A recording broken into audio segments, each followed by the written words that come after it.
Chapter 38. Guide me, Mom.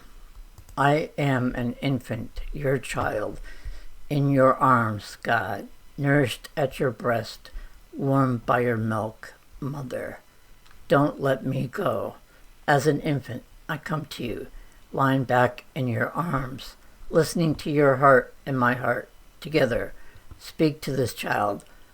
I don't know what to do. I'm afraid I'll make a mistake. Tell me where to go and what to do. Take my hand. Guide me. Chapter 39. Nothing more did I want. Memories seem to take a great deal of courage to face. Let me catch my breath, and I will explain. How can I show you what I see, or help you to feel what I feel? I remember there was a beach or a park that we visited. Who visited? Doing nothing. I remember those places where happiness was finding a new way to hold her, the object of my love. Who? The one who loved me, and to be held by her. Happiness was so easy then. Chapter 40. About my potential for faith. In 2004, I had been the victim of a brutal, bloody, savage assault. Worse than that, the perpetrator lied and said that I attacked her. My friend Suzanne asked if God was with me during the next 7 months when I cried out every day for help. It doesn't say that in the Bible that God is omnipotent or that the Christian God is the only God. Here's one question that I am 100% certain I can answer of all the epic questions ever asked of me or anyone. Am I sure that God wasn't with me when I was held captive? Absolutely, definitely. Beyond a shadow of a doubt, I am certain that no God was available. I prayed without ceasing, desperately, passionately, and the God I imagined, or any person could imagine, wasn't available for some reason. This is precisely why I stopped believing. Maybe God is not omnipotent. Maybe Satan or some other godlike entity was in control. That might give me hope, faith, and a reason to believe again. Not that the God I thought I knew was there and I didn't notice. Thanks for asking, so I can qualify my potential future faith. Chapter 41. Possessed. Introduction. This is not a celebration or glorification of suicide. There is help if you feel these feelings. I care and will demonstrate this to anyone who seeks comfort. I asked my friend Jean if I could speak to the angel of death. I wanted to be left alone. I walk about my days as if inside a dream within a dream. Yesterday is now, and I am back from the dead, with the stench of death upon me. I tried to make it end back in December, took some pills after the alcohol. 3 days later, I was planning it again, when I got out. When a girl came out and asked, "You can't sleep either?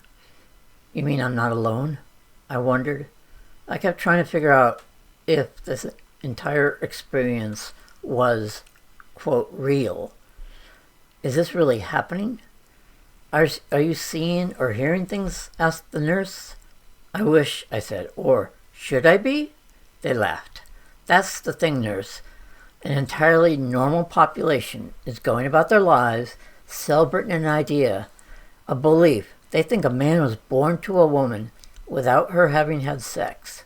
A miracle, they say. The Christmas miracle. And here I was in a psych hospital. Isn't insanity the norm? But ask me about why I tried suicide. That's where things get strange. It's like being possessed. Most times the suicides do not speak. Anne Sexton said, but suicides have a special language. Like carpenters, they ask which tools. They never ask why build. If you ask, no, I didn't hear a voice. Nothing visionary. No hallucinatory sights or sounds. Sometimes my world seems dead, dark, cold. Nothingness echoes and taunts me. That's when death speaks. Disclaimer. I am not a person who believes in anything supernatural, though the ideas do work in a figurative or metaphorical way. We all want to understand why is there evil. I chose to personify ideas like death, suicides, or the angel of death as pure evil, completely distilled of anything good, as opposed to the good found in people, which encourages and celebrates life and joins us together, connecting us as humans.